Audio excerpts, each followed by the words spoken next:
नमस्कार, स्वागत है आप सभी का। कैसे हैं आप सब। यह वीडियो बिहार बोर्ड कक्षा 8 के सामाजिक विज्ञान विषय के अंतर्गत हमारी दुनिया यानी भूगोल विषय पर है, जिसमें हम लोग अध्ययन करने वाले हैं आज इकाई 3 का, जिसका नाम है उद्योग। इससे ऊपर के अध्यायों का वीडियो मेरे चैनल के 8th क्लास के सामाजिक विज्ञान वाले प्लेलिस्ट में मौजूद है, जिसे आप देख सकते हैं वहाँ से। तो चलते हैं हम इकाई 3 उद्योग पर। यह है आपका इकाई 3, जिसका नाम है उद्योग। और इस अध्याय में सबसे पहले आज हम लोग उद्योग को समझेंगे कि यह उद्योग है क्या। फिर इसके बाद हम लोग उद्योगों का वर्गीकरण समझेंगे, यानी 5 आधार पर उद्योगों को बांटा गया है। उन सभी आधारों के सभी प्रकारों को अच्छे से समझेंगे एक एक करके। फिर इसके बाद हम लोग उद्योगों की अवस्थिति को प्रभावित करने वाले कारक को समझेंगे। और लास्ट में हम लोग भारत के औद्योगिक प्रदेश को समझेंगे। मैप पर, नक्शे पर समझेंगे कि भारत में कौन कौन से ऐसे प्रदेश हैं जहाँ पे बहुत ज़्यादा उद्योग लगे हुए हैं।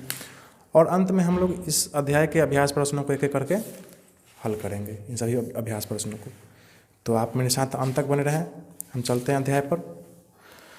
तो देखिए, इस अध्याय का नाम ही है उद्योग, और इसको इंग्लिश में कहते हैं इंडस्ट्रीज। ठीक है, यह उद्योग क्या है, अगर आप इसको आसान भाषा में समझना चाहते हैं तो देखिए, खेतों में कपास उपजता है, ठीक, और उसी कपास से आप जो पैंट शर्ट पहने हुए हैं वो बनता है। ठीक है, तो कपास से लेकर आप जो दुकान से शर्ट पैंट खरीदते हैं वहाँ तक का जो सफ़र है वही उद्योग है।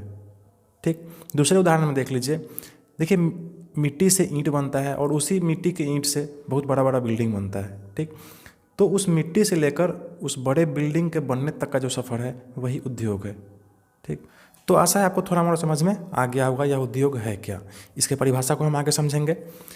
परिभाषा को समझेंगे उससे पहले हम लोग समझते हैं कि हमारे भारतीय अर्थव्यवस्था के 3 क्षेत्र हैं। पिछले अध्याय में हम आपको यह चीज़ बता चुके हैं। ठीक, 3 क्षेत्र हैं, जिसमें पहला क्षेत्र है जिसको प्राइमरी सेक्टर कहते हैं, उसमें कृषि आता है जिसको एग्रीकल्चर कहते हैं। द्वितीय क्षेत्र जो है जिसको सेकेंडरी सेक्टर कहते हैं, उसमें उद्योग विनिर्माण आता है।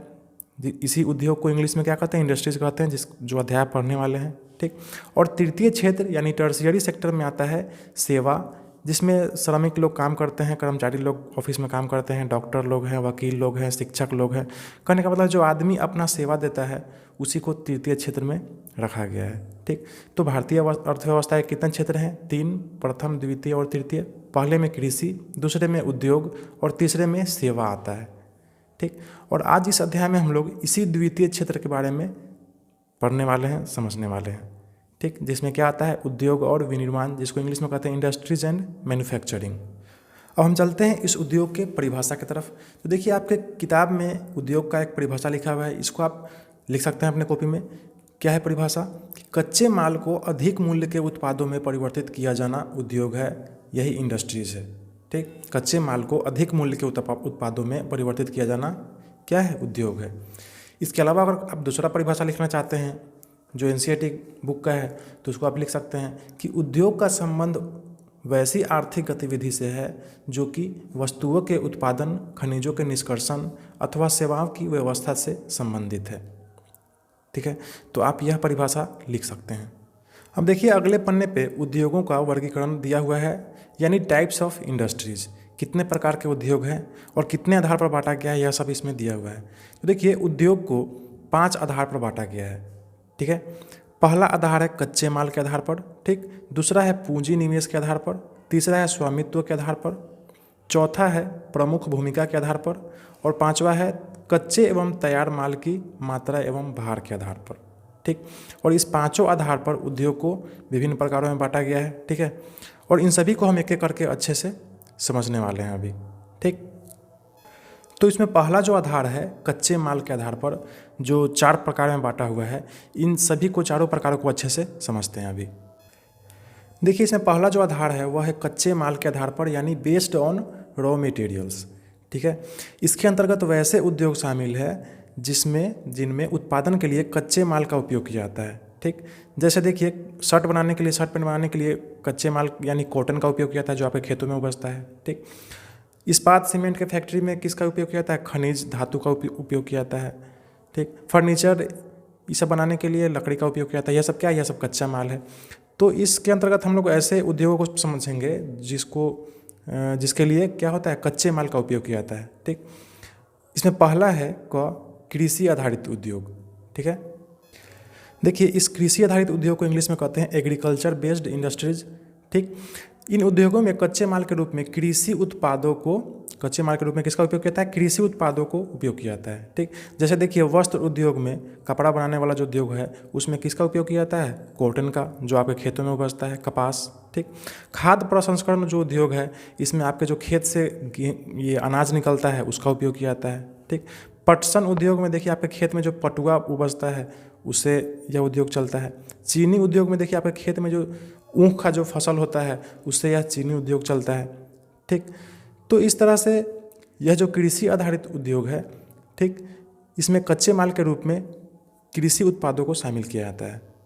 वनस्पति तेल उद्योग, ठीक है, इसमें आपके खेतों में जो तिलहन का उत्पादन होता है जैसे राई, तोरी, सरसों, सोयाबीन, तिल, अलसी इत्यादि, इन सभी का उपयोग किया जाता है उससे तेल निकालने के लिए। ठीक है, तो उसी से वनस्पति तेल उद्योग चलता है। इसमें कच्चे माल के रूप में आपके खेतों में जो तिलहन उपजता है उसी का उपयोग किया जाता है। ठीक, हम चलते हैं आगे।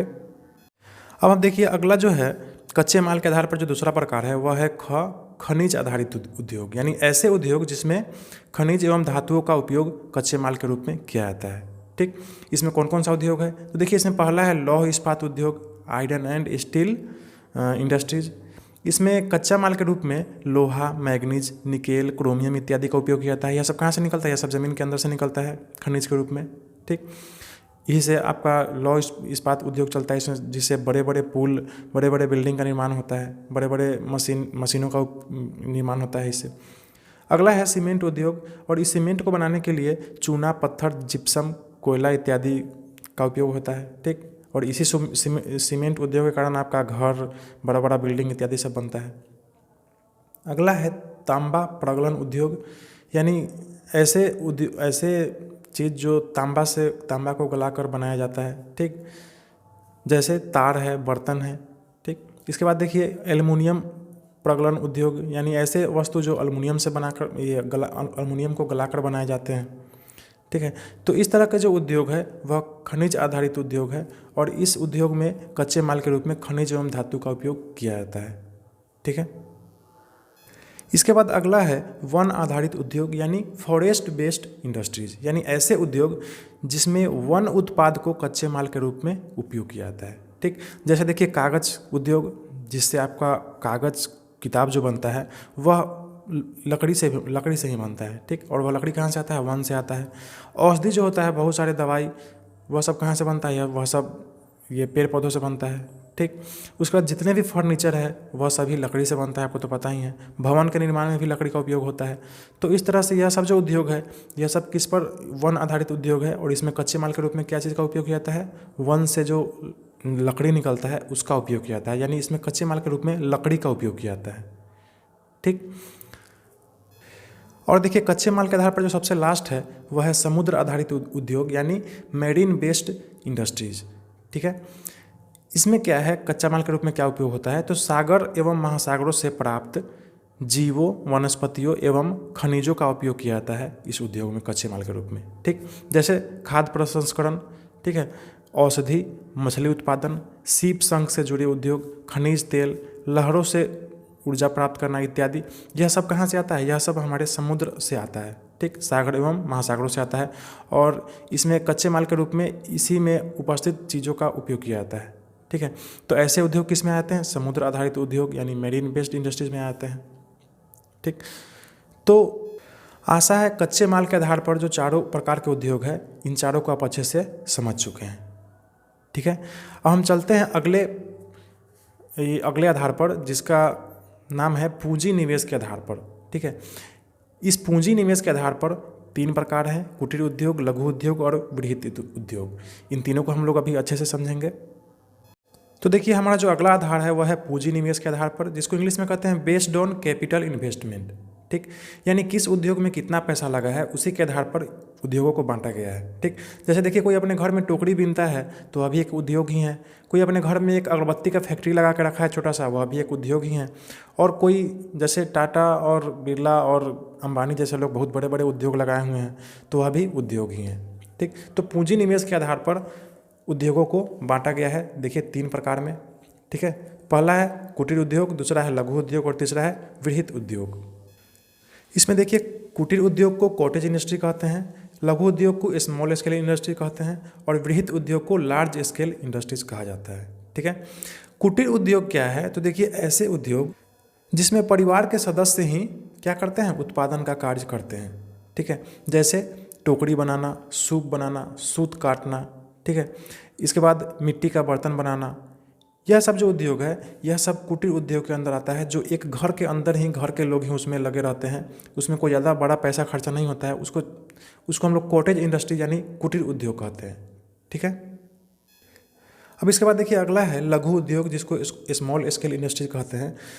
तो लघु उद्योग में वैसा उद्योग आता है जिसमें 1 करोड़ रुपए से कम का निवेश हो, यानी ऐसा फैक्ट्री जिसमें 1 करोड़ या उससे कम रुपये खर्चा हुआ हो, वह सब किस में आता है? वह सब लघु उद्योग में आता है। इसमें बहुत सारा उद्योग है, जैसे खाद्य प्रसंस्करण।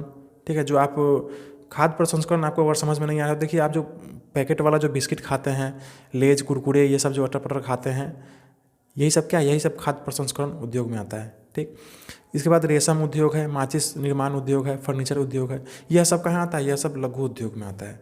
ठीक है, लघु उद्योग का जो इसमें जो पैसा है वह 1 करोड़ रुपए से कम का निवेश रहता है। ठीक, और अगला और अंतिम है इसमें वृहत उद्योग, जिसको लार्ज स्केल इंडस्ट्रीज कहते हैं, यानी ऐसे उद्योग जिसमें 1 करोड़ रुपए से अधिक पूंजी निवेश हुआ हो, ऐसे उद्योग को लार्ज स्केल इंडस्ट्री कहते हैं, वृहत उद्योग कहते हैं, जिसमें बहुत ज़्यादा पैसा लगा हो। ठीक है, और इसमें बड़े पैमाने पर उद्योग बड़ी मात्रा में वस्तुओं का उत्पादन करते हैं। ठीक है, इसमें बहुत सारा चीज़ आता है, जैसे देखिए गाड़ी जो बनता है, 4 व्हीलर, हवाई जहाज़ बनता है। ठीक, और बहुत बड़ा बड़ा आयरन और स्टील का फैक्ट्री सब है, यह सब किसके अंतर्गत आता है? यह सब वृहत उद्योग के अंतर्गत आता है। तो देखिए, पूंजी निवेश के आधार पर जो तीनों प्रकार है, आप तीनों को समझ चुके हैं, कुटीर, लघु और वृहत उद्योग को। अब हम अगले आधार पर चलते हैं। अगला हमारा आधार है स्वामित्व के आधार पर। इसमें 4 प्रकार है, निजी क्षेत्र, सार्वजनिक क्षेत्र, संयुक्त क्षेत्र और सहकारी क्षेत्र। इन चारों को हम समझते हैं, यह है क्या। देखिए, यही है आपका स्वामित्व के आधार पर, यानी बेस्ड ऑन ओनरशिप, यानी उस उद्योग का मालिक कौन है, इसके आधार पर 4 प्रकार में बांटा गया है। ठीक है, बहुत सारा उद्योग है जो सरकारी उद्योग है, बहुत सारा उद्योग है जो किसी आदमी का अपना है, निजी है, प्राइवेट है। ठीक, बहुत सारा उद्योग है जो सहकारी समितियां मिलकर चलाती हैं। तो यही हम स्वामित्व के आधार पर, यानी बेस्ड ऑन ओनरशिप के आधार पर जो प्रकार है उसको समझने वाले हैं। तो देखिए, स्वामित्व के आधार पर 4 प्रकार है, देखे हैं आप। सार्वजनिक क्षेत्र यानी पब्लिक सेक्टर, निजी क्षेत्र यानी प्राइवेट सेक्टर, संयुक्त क्षेत्र यानी ज्वाइंट सेक्टर और सहकारी क्षेत्र यानी कोऑपरेटिव सेक्टर। ठीक है, सार्वजनिक क्षेत्र में ऐसा उद्योग आता है जो पूर्ण रूप से सरकारी हो। ठीक है, सरकार द्वारा होता है। ठीक, इसका स्वामित्व एवं संचालन किसके द्वारा होता है? सरकार के द्वारा होता है। जैसे देखिए, सेल है, भेल है, रेल कारखाना, आयुध कारखाना, यह सब जो कारखाना है यह पूर्ण रूप से सरकार का अपना उद्योग है और सरकारी इसमें जो भी चीज़ें हैं वह सब सरकारी है। तो ऐसे उद्योग को हम क्या कहेंगे? सार्वजनिक क्षेत्र के उद्योग कहेंगे। ठीक, अगला है निजी क्षेत्र के उद्योग, जिसको इंग्लिश में प्राइवेट सेक्टर कहते हैं। तो इस तरह के उद्योग का जो स्वामित्व होता है, यानी इस तरह के उद्योग के जो मालिक होते हैं वह कोई निजी व्यक्ति होता है। ठीक है, जैसे देखिए मुकेश अंबानी बहुत बड़ा धनी आदमी है। ठीक है, उसके अंदर में बहुत सारा उद्योग है। ठीक, अजीम प्रेमजी है। ठीक, टाटा है, बिरला है। तो यह सब जो है, यह सब कैसा है? यह सब निजी क्षेत्र का उद्योग है। ठीक है, यह किसी एक आदमी का अपना है, जैसे टाटा, रिलायंस, बजाज, बिरला, जिंदल इत्यादि द्वारा जो संचालित होता है, यह सब कैसा है? यह सब प्राइवेट सेक्टर का उद्योग है, यानी निजी क्षेत्र का उद्योग है। ठीक, अगला है संयुक्त क्षेत्र, जिसको ज्वाइंट सेक्टर कहते हैं। ठीक है, और इसके अंतर्गत ऐसे उद्योग है जिनका स्वामित्व एवं संचालन सरकार एवं निजी व्यक्ति द्वारा किया जाता है। मतलब ऐसे उद्योग जिसमें सरकार भी मालिक हो और कोई एक निजी आदमी भी मालिक हो। ठीक है, तो ऐसे उद्योग को हम लोग किस में रखते हैं? ऐसे उद्योग को हम लोग संयुक्त क्षेत्र के उद्योग में रखते हैं। अभी हाल फिलहाल में आप बहुत सारा न्यूज़ सुने होइएगा, जैसे LIC है, इंडियन एयरलाइंस है, इन सभी सरकारी कंपनियों को सरकार क्या कर रही है? सरकार बेच रही है। तो असल में सरकार क्या करती है कि सरकार के अंडर में जो उद्योग है जिसका स्वामित्व और संचालन का जिम्मेवारी पूर्ण रूप से सरकार पर निर्भर है, तो सरकार क्या करती है कि निजी व्यक्तियों से कुछ पैसे लेकर, मतलब अपने उद्योगों में निजी लोगों को भी शामिल कर लेती है कुछ पैसे लेकर, और उसका स्वामित्व और संचालन का जिम्मेवारी जो है निजी लोग का भी होता है और सरकार का भी होता है। ठीक, तो ऐसे जो उद्योग है वे किस में आते हैं? संयुक्त क्षेत्र में आते हैं, यानी ज्वाइंट सेक्टर में आते हैं, जिसका मालिक सरकार भी है और कोई निजी व्यक्ति भी है। ठीक, इसके बाद अगला है सहकारी क्षेत्र, जिसको हम लोग कोऑपरेटिव सेक्टर भी कहते हैं। इसमें देखिए, इसमें क्या होता है कि इसमें स्वामित्व कच्चे माल की, इसका जो सहकारी क्षेत्र का जो मालिक होता है वह कच्चे माल की पूर्ति करने वाले उत्पादकों, श्रमिकों या दोनों के हाथों में होता है। आप इसको उदाहरण समझिए, जैसे कि मान लीजिए आपके गांव में 50 आदमी है, ठीक है। 50 आदमी क्या करता है, गाय भैंस पोसता है, पालता है, ठीक। तो 50 आदमी ने क्या किया, अपना एक संघ बना लिया, ठीक है, अपना एक समिति बना लिया, सहकारी समिति, और सभी ने क्या किया, अपना अपना दूध एक जगह कलेक्शन किया और उस दूध से बहुत सारा चीज़ बनाया, है ना। जैसे दूध का बहुत सारा चीज़ बनता है, आपको पता ही होगा। और उन चीज़ों को बाज़ार में बेचा और उससे जो मुनाफा हुआ, उस मुनाफे को उस 50 लोगों ने अपने बराबर बराबर भागों में बांट लिया, ठीक है। तो इसको हम लोग कहते हैं कोऑपरेटिव सेक्टर, जिसको सहकारी क्षेत्र भी कहते हैं, ठीक है। इसमें लाभ हानि का विभाजन भी अनुपातिक होता है, यानी जो जितना पैसा लगाएगा उतना उसको लाभ मिलेगा, ठीक। अगर घाटा होगा तो सबको घाटा, लाभ होगा तो सबको लाभ होगा, ठीक। इसमें देखिए सुधा दूध फैक्ट्री मुजफ्फरपुर में है। इसके बाद देखिए केरल का नारियल आधारित उद्योग जो है, यह सब किसके अंतर्गत आता है, यह सब सहकारी क्षेत्र के अंतर्गत आता है, ठीक है। इसको हम लोग कोऑपरेटिव सेक्टर कहते हैं। तो अब देखिए, स्वामित्व के आधार पर जो 4 प्रकार है, निजी क्षेत्र, सार्वजनिक क्षेत्र, संयुक्त क्षेत्र और सहकारी क्षेत्र, इन चारों को आप अच्छे से समझ चुके हैं, ठीक। हम चलते हैं अगले आधार पर, जिसका नाम है प्रमुख भूमिका के आधार पर। इसमें 2 प्रकार है, आधारभूत उद्योग और उपभोक्ता उद्योग। इन दोनों को हम लोग समझते हैं। देखिए, यही है प्रमुख भूमिका के आधार पर 2 प्रकार के उद्योग है। पहला है आधारभूत उद्योग और दूसरा है उपभोक्ता उद्योग, ठीक है। आधारभूत उद्योग में ऐसे उद्योग शामिल है जिसमें कच्चे माल पर दूसरे उद्योग निर्भर हैं, ठीक है। जैसे लोहा इस्पात उद्योग, तांबा गलाना, खनिज गलाना, है ना, एल्युमिनियम गलाना, यह सब जो उद्योग है यह सब आधारभूत उद्योग है। कैसे, तो इसको आप उदाहरण समझ लीजिए कि अगर आपको आप दुकान से तो आप लोहा खरीदते नहीं हैं, ठीक। आप लोहा का क्या करेंगे, हाँ, लोहा का अगर कांटी होगा तो उसका आपको उपयोग होगा। लोहा का अलमीरा आप खरीद लेंगे, ठीक है। लोहा का नट बोल्ट आप खरीदेंगे तो उससे आपका यूज होगा। लेकिन सिर्फ लोहा आप क्यों खरीदेंगे, लोहा का आपको क्या काम है। तो लोहा जो बनता है यह दूसरे उद्योग में, कांटी उद्योग या फिर लोहा से जो चीज़ें बनती है उस उद्योग में इसको भेज दिया जाता है, ठीक। जैसे तांबा ही है तो आप तांबा खरीदेंगे, तांबा नहीं खरीदेंगे, हाँ, लेकिन तांबा से बना हुआ तार आपके लिए जरूरी है, तांबा से बना हुआ बर्तन आपके लिए जरूरी है, आप वो खरीदेंगे, ठीक। तो यह सब जो उद्योग है यानी आधारभूत उद्योग में आता है, जिसका उपयोग आपको नहीं है, इसका उपयोग दूसरे फैक्ट्री के लिए है, ठीक। और इसी में दूसरा है उपभोक्ता उद्योग, यानी वैसा उद्योग जिसमें उत्पादन उपभोक्ताओं को सीधे उपयोग हेतु भेज दिया जाता है, ठीक।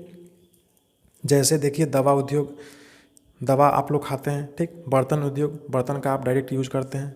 टूथपेस्ट, ठीक, आप यूज करते हैं। मंजन, श्रृंगार, प्रसाधन उद्योग, यह सब क्या है, कागज़ आप यूज करते हैं, ठीक। रेडीमेड वस्त्र उद्योग, यह सब क्या करते हैं, आप यूज करते हैं। यानी ऐसे उद्योग जिसमें बना हुआ सामान आप यूज करते हैं, यानी लोग यूज करते हैं, उसको हम लोग उपभोक्ता उद्योग कहते हैं। और ऐसा सामान, ठीक है, जिसका दूसरे फैक्ट्री उपयोग करते हैं, उसको हम लोग आधारभूत उद्योग कहते हैं, ठीक है। तो देखिए, प्रमुख भूमिका के आधार पर जो 2 प्रकार है, आधारभूत और उपभोक्ता उद्योग, इन दोनों को भी आप अच्छे से समझ चुके हैं। हम चलते हैं अगले आधार पर, जिसका नाम है कच्चे एवं तैयार माल की मात्रा एवं भार के आधार पर, ठीक है। यह भी 2 प्रकार का है, भारी उद्योग और हल्का उद्योग। इसके प्रकार को आप समझेंगे, देखिए जैसे कि नाम से ही एकदम आसानी से आप समझ सकते हैं। भारी उद्योग यानी ऐसा उद्योग जिसका उत्पादन जो है वह, उसका वजन बहुत ज़्यादा होता है, ठीक। जैसे लोहा इस्पात, मोटर गाड़ी उद्योग, सीमेंट उद्योग, पोत निर्माण उद्योग, इस सब का वजन जो होता है निर्माण के बाद वह बहुत ज़्यादा होता है, इसको हम लोग भारी उद्योग कहते हैं। और ऐसा उद्योग जिसका जो उत्पादन है वह हल्के माल का उत्पादन किया जाता है, यानी उसका जो उत्पादन है वह हल्का होता है, वह हल्का उद्योग है। जैसे विद्युतीय उपकरण, बिजली का जो उपकरण है वह सब, ठीक। घड़ी उद्योग, बल्ब उद्योग, इन सब उद्योगों में क्या होता है, हल्के सामान का निर्माण किया जाता है। तो यह कोई ज़्यादा भारी चीज़ है नहीं। भारी उद्योग माने भारी सामान का बनना और हल्के उद्योग यानी हल्के सामान का बनना, ठीक है, एकदम आसान है। तो देखिए, इस तरह से उद्योगों का जो वर्गीकरण है, जिसमें 5 आधार पर उद्योगों को बांटा गया था, उनके सभी आधार के सभी प्रकारों को आप अच्छे से समझ चुके हैं। लास्ट वाला भारी उद्योग और हल्का उद्योग था, इसको आप समझ गए हैं, ठीक। अब हम चलते हैं अगले टॉपिक पर। देखिए, इसमें पीला कलर का बॉक्स में एक पॉइंट दिया हुआ है, फुटलूज इंडस्ट्रीज, इसको आप समझ लीजिए। इसके बारे में कह रहा है कि वैसे उद्योग जिनमें जितने भार का कच्चा माल लगता है, तैयार माल का भार उतना ही होता है, ऐसे उद्योग को हम लोग क्या कहते हैं, फुटलूज इंडस्ट्रीज कहते हैं, ठीक। जैसे देखिए रेडीमेड वस्त्र उद्योग, ठीक, इलेक्ट्रॉनिक उद्योग, इसमें जितना ज़्यादा मतलब जितना भर का कच्चा माल लगता है, तैयार माल क्या होता है उतना ही ज़्यादा, उतना ही बराबर का होता है। ठीक है। अब जैसे देखिए रेडीमेड, यहाँ देखिए ध्यान से देखिए, रेडीमेड वस्त्र उद्योग है, यहाँ पे सूती वस्त्र उद्योग नहीं होगा, क्योंकि देखिए सूती वस्त्र जो है वह किससे बनता है, कॉटन से बनता है, कपास से बनता है, उसे कपड़ा तैयार किया जाता है। ठीक, तो वह जो सूती वस्त्र उद्योग हुआ वह फुटलूज इंडस्ट्री नहीं होगा। ठीक, क्योंकि उसमें जो कच्चा माल का बाहर होता है वह अलग कपास होता है और उस कपास से क्या किया जाता है, कपड़ा तैयार किया जाता है। ठीक, लेकिन रेडीमेड वस्त्र उद्योग में क्या होता है कि बना हुआ कपड़ा है, जैसे जीन्स आप पहनते हैं तो जीन्स का एक थान का कपड़ा होता है और उसी को काट काट के क्या करता है, दर्जी अपना जीन्स बनाता है और उसी को आप खरीद के पहन लेते हैं। ठीक, तो उसको हम लोग रेडीमेड वस्त्र कहते हैं, रेडीमेड कहते हैं। जैसे शर्ट, आप रेडीमेड शर्ट खरीदते हैं, बना सिलाया शर्ट दुकान में खरीदते हैं, तो क्या होता है कि शर्ट का कपड़ा होता है और उस कपड़े से क्या किया जाता है, शर्ट तैयार किया जाता है। ठीक, तो यह ऐसा उद्योग है फुटलूज इंडस्ट्री के अंतर्गत आता है। या फिर हीरा उद्योग, कंप्यूटर बनाने का उद्योग। ठीक है, इसमें जो कच्चा माल है उसके लिए ज़रूरी नहीं है कि वह कच्चा माल आसपास से ही आता हो, है ना, वह कच्चा माल कहीं से भी आ सकता है और वह कहीं पे भी बन सकता है। यह जो फुटलूज इंडस्ट्रीज है इसमें कुशल कारीगर का आवश्यकता होता है, मतलब ऐसा आदमी जो अच्छे से उस चीज़ को बना सके। ठीक, ऐसे उद्योगों की स्थापना में इस बात की बाध्यता नहीं होती कि कच्चे माल की उपलब्धता वाले क्षेत्र में ही स्थापित हो, बल्कि विपणन वाले क्षेत्र में भी इसे स्थापित किया जा सकता है। यानी जैसे मान लीजिए चीनी का उद्योग फुटलूज इंडस्ट्री में नहीं होगा। क्यों? क्योंकि देखिए चीनी का जो उत्पादन है वह ऊख से होता है। ठीक, और ऊख, चीनी का जो फैक्ट्री है वह उसी जगह पर लगेगा जहाँ उसके अगल बगल में ऊख का उत्पादन होता हो। ठीक, अगर मान लीजिए चीनी का उद्योग है दिल्ली में और ऊख उपजता है हमारे बिहार में, ठीक, तो वह चलेगा नहीं चलेगा, क्योंकि यहाँ से ऊख ढोकर दिल्ली ले जाने में ही सारा ऊर्जा, बहुत ज़्यादा पैसा खर्चा हो जाएगा। ठीक, और चीनी का दाम क्या हो जाएगा, बहुत ज़्यादा बढ़ जाएगा। तो ऐसा उद्योग जिसमें इस बात की बाध्यता नहीं हो कि कच्चे माल की उपलब्धता अगल बगल में हो, वैसा उद्योग क्या है, फुटलूज इंडस्ट्रीज। ठीक है, अब चलते हैं हम अगले टॉपिक पर। हमारा अगला टॉपिक है उद्योगों की अवस्थिति को प्रभावित करने वाले कारक। यानी ऐसे कौन कौन से कारक हैं जो उद्योग की स्थिति को प्रभावित करते हैं। ठीक है, तो देखिए इसमें बहुत सारा कारक है। जैसे उन स्थानों पर उद्योग स्थापित करना ज़्यादा श्रेयस्कर होगा जहाँ कच्चे माल की उपलब्धता हो, है ना।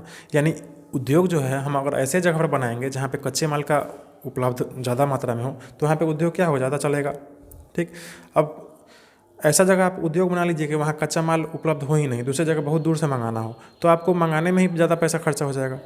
अच्छा, उद्योग ऐसा जगह पर होना चाहिए जहाँ से बाज़ार में उसको आप अच्छे से बेच सके। ठीक, उद्योग ऐसा जगह पर होना चाहिए जहाँ पे परिवहन का सुविधा हो। ठीक है, यानी वहाँ से कच्चा माल आप ले आ सके, फिर वहाँ से आप उस उद्योग से जो तैयार माल हुआ उसको आप वहाँ से बाज़ार में बेच सके। श्रम शक्ति, यानी उद्योग में जो काम करने वाले श्रमिक है, आदमी है, वह आसानी से उपलब्ध हो। ठीक, पूंजी आसानी से उपलब्ध हो, यानी उद्योग में तो पैसा लगता है। ठीक, बिना पैसा के तो उद्योग चलेगा नहीं। तो यह सब जो चीज़ है यह उद्योग को प्रभावित करते हैं। अगर इन सब चीज़ों में से अगर कोई भी चीज़ का कमी हो जाएगा तो आपका उद्योग क्या हो जाएगा, गड़बड़ा जाएगा, चलेगा नहीं। ठीक है, ये देखिए आगे पीला कलर का बॉक्स में लिखा हुआ है कि उद्योगों की अवस्थिति को प्रभावित करने वाले कारक कच्चे माल की उपलब्धता, भूमि, जल, जलवायु, श्रम शक्ति, पूंजी, परिवहन शक्ति एवं बाजार की उपलब्धता इत्यादि है। ठीक, अगर आप एनसीईआरटी बुक में देखेंगे तो देखिए उद्योग को इतने सारे चीज़ प्रभावित करते हैं। इन सभी चीज़ों में से किसी भी चीज़ का कमी हो जाएगा तो आपका उद्योग जो है वह सही से नहीं चल पाएगा। संचार यानी कनेक्टिविटी, ठीक है, कम्युनिकेशन, ट्रांसपोर्ट यानी आसानी से वहाँ आ जा सके। भूमि, उद्योग के लिए ज़मीन चाहिए, बिना ज़मीन का तो उद्योग होगा नहीं, फैली जगह पर रहेगा तब ना उद्योग होगा। विद्युत, यानी उद्योग को चलने के लिए बिजली चाहिए, लाइन चाहिए। कच्चा माल चाहिए उद्योग को चलने के लिए, है ना। श्रम चाहिए, यानी लेबर चाहिए, मिस्त्री चाहिए उस उद्योग को चलाने के लिए। पूंजी चाहिए, पैसा चाहिए। ठीक, बाजार चाहिए, यानी उद्योग से जो सामान पैदा हो, यानी उस उत्पादन हो, वह सामान बाज़ार में बिक सके, उसके लिए क्या हो, बाज़ार चाहिए। पानी चाहिए, बिना पानी के तो कोई भी उद्योग नहीं चल सकता है। तो देखिए उद्योगों की अवस्थिति को प्रभावित करने वाले यही सब कारक है, और इन सभी कारकों में से कोई भी एक का कमी हो जाएगा तो उद्योग सही से नहीं चलेगा।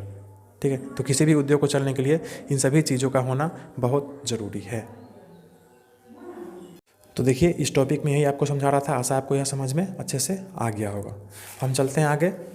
हमारा अगला टॉपिक है भारत के औद्योगिक प्रदेश, यानी भारत में कौन कौन से ऐसे प्रदेश हैं जहाँ पे बहुत ज़्यादा मात्रा में उद्योगों का स्थापना किया गया है, इसको हम लोग समझ लेते हैं इसके अंतर्गत। और देखिए हमारे भारत के जो औद्योगिक प्रदेश है वह मुख्य रूप से 8 क्षेत्रों में बटा हुआ है। यह 8 क्षेत्र का नाम यहाँ पे लिखा हुआ, आप इसको अपने कॉपी में लिख सकते हैं। पहला है मुंबई पुणे क्षेत्र, दूसरा है बेंगलुरु चेन्नई सेलम क्षेत्र, तीसरा है अहमदाबाद बड़ोदरा सूरत क्षेत्र, चौथा है विशाखापट्टनम गुंटूर क्षेत्र, पांचवा है गुड़गांव दिल्ली मेरठ क्षेत्र, और छठा है कोल्लम तिरुवनंतपुरम औद्योगिक क्षेत्र, सातवां है छोटा नागपुर औद्योगिक क्षेत्र, और आठवां है हुगली क्षेत्र। ठीक है, इसको हम लोग इस भारत के नक्शे पर, मैप पर समझ लेते हैं कौन सा क्षेत्र कहाँ पे अवस्थित है। ठीक है, देखिए यह जो पहला क्षेत्र है गुड़गांव दिल्ली मेरठ क्षेत्र, इसमें दिल्ली का क्षेत्र आता है, कुछ उत्तर प्रदेश का क्षेत्र आता है और कुछ हरियाणा का क्षेत्र आता है। ठीक है, इस क्षेत्र में बहुत सारे उद्योग लगे हुए हैं। दूसरा है देखिए यहाँ पे छोटा नागपुर का क्षेत्र है। ठीक है, यह जो है यह मुख्य रूप से झारखंड राज्य के अंदर में आता है। ठीक है, यहाँ पे बहुत सारे उद्योग लगे हुए हैं। तीसरा है देखिए यह हुगली क्षेत्र, यह पश्चिम बंगाल में आता है, यहाँ भी बहुत सारे उद्योग लगे हुए हैं। ठीक, चौथा है देखिए गुजरात का क्षेत्र है, यह गुजरात प्रदेश में आता है, यहाँ भी बहुत सारे उद्योग लगे हुए हैं बहुत पहले से। पांचवा जो है देखिए मुंबई पुणे क्षेत्र, यह मुख्य रूप से मुंबई में है, महाराष्ट्र में है और पूना में है।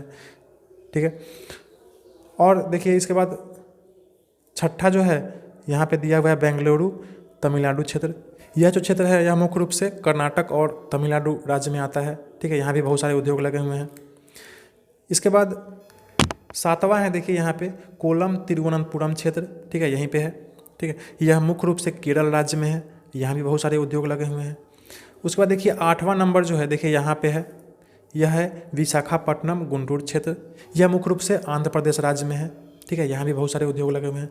तो इस तरह से हमारे पूरे भारत में 8 औद्योगिक प्रदेश है जिनको आपको जानना है, और यह 8 प्रदेश का नाम यहाँ पे लिखा हुआ है, आप यहाँ से लिख सकते हैं।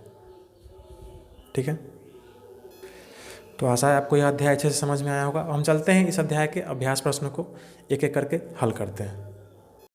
पहला प्रश्न है इसका बहुवैकल्पिक प्रश्न, इसमें सही विकल्प को आपको चुनना है। ठीक है, पहला प्रश्न है उद्योग का संबंध किस प्रकार की गतिविधि से होता है। तो उद्योग का संबंध जो है वह आर्थिक गतिविधि से होता है।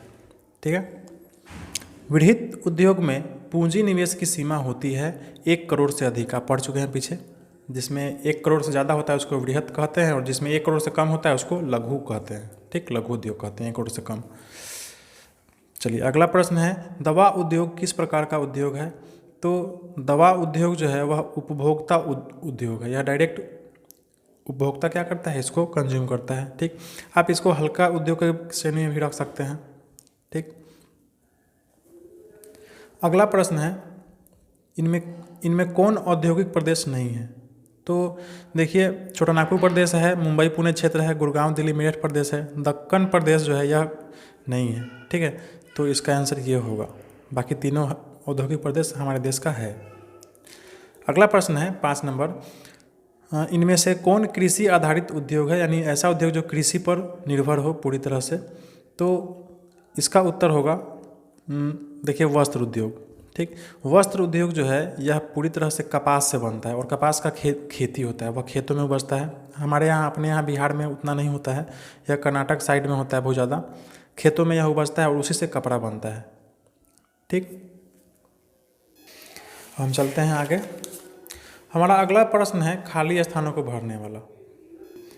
इसमें 5 प्रश्न है और 5 प्रश्नों को आपको खाली स्थानों को भरना है। पहला प्रश्न है कि भिलाई लौह इस्पात किस राज्य में है।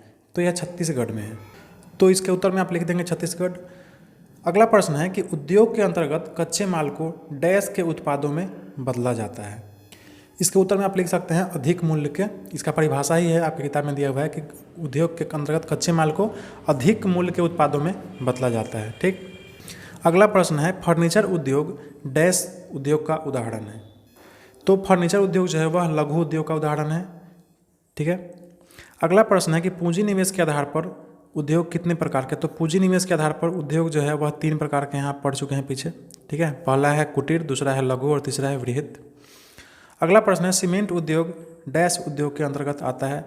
तो सीमेंट उद्योग जो है वह खनिज आधारित उद्योग के अंतर्गत आता है।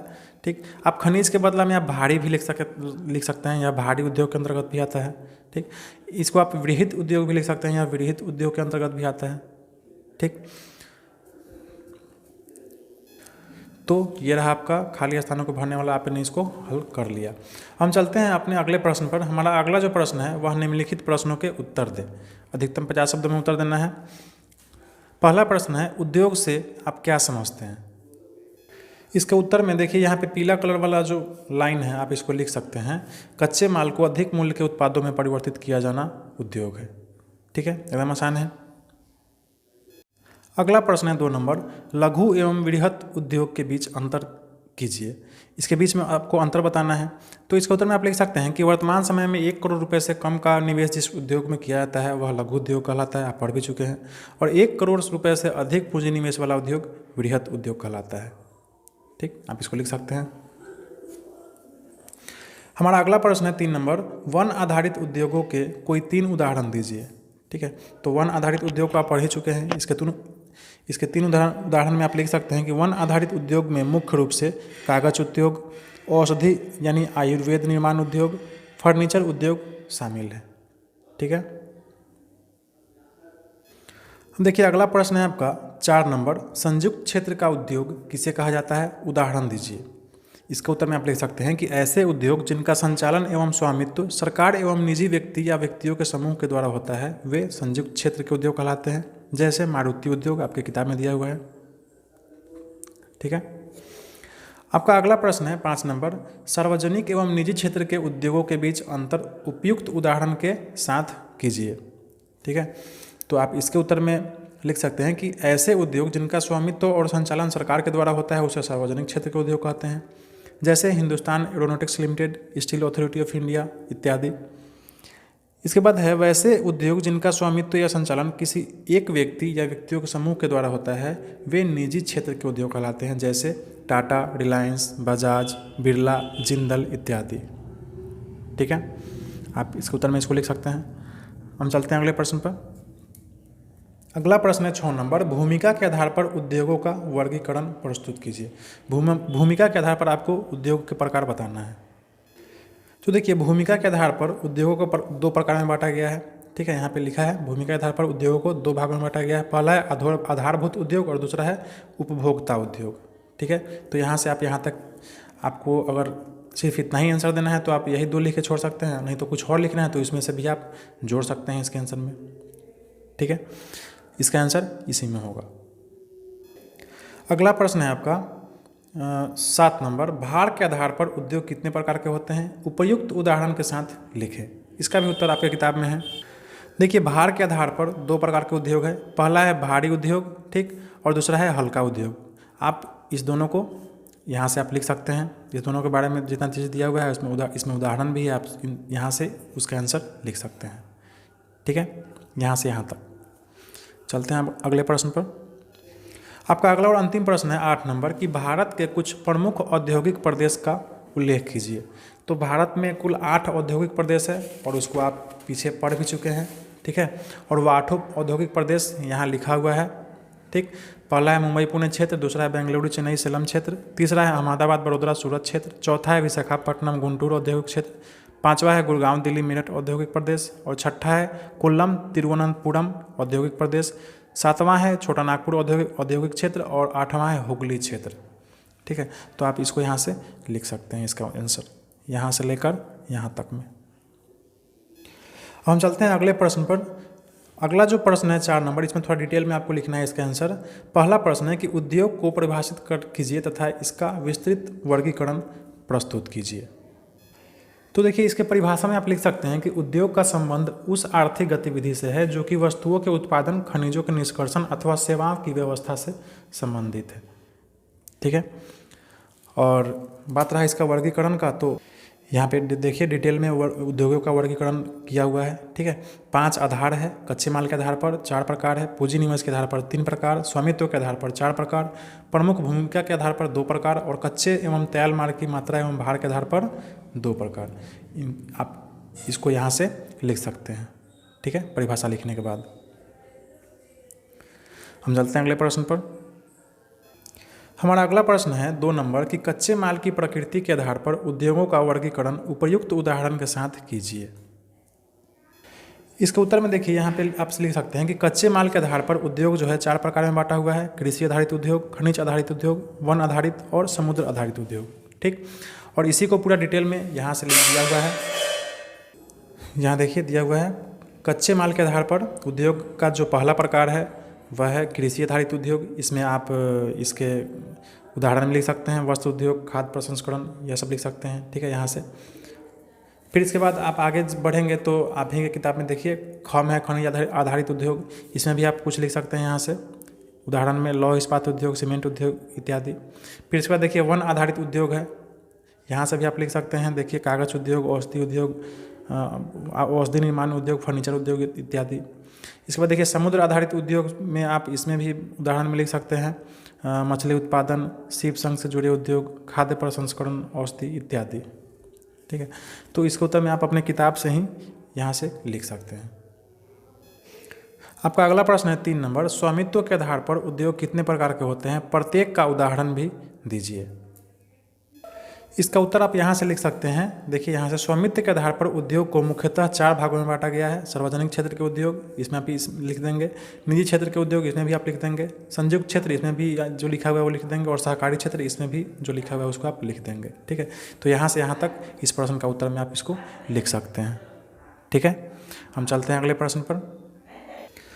आपका अगला और अंतिम प्रश्न है 4 नंबर की उद्योगों की अवस्थिति को प्रभावित करने वाले कारकों का वर्णन कर भारत के 5 औद्योगिक प्रदेशों के नाम लिखिए।